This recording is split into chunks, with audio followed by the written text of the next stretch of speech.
How to fix QR code scanner not working in Samsung F36.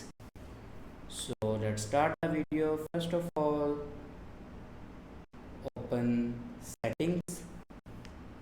In settings, scroll down and here you can see the option apps. Now click on apps and then scroll down and here you can see the option camera. Now click on camera.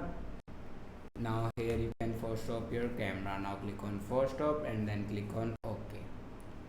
After force stop your camera, then scroll down and here you can see the option storage. Now click on storage and then here you can clear the cache memory of camera. After clear the cache memory, then go back to your home screen and open your camera. In camera, here you can see 4 dots. Now click on it and then click on settings. In settings, here you can see the option scan QR codes. Now here you can turn on or off. After turn off or on your QR code scanner, then go back to your home screen and open settings again.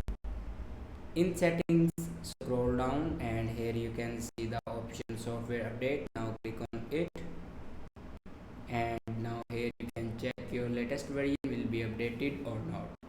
If it doesn't update to latest version, then update it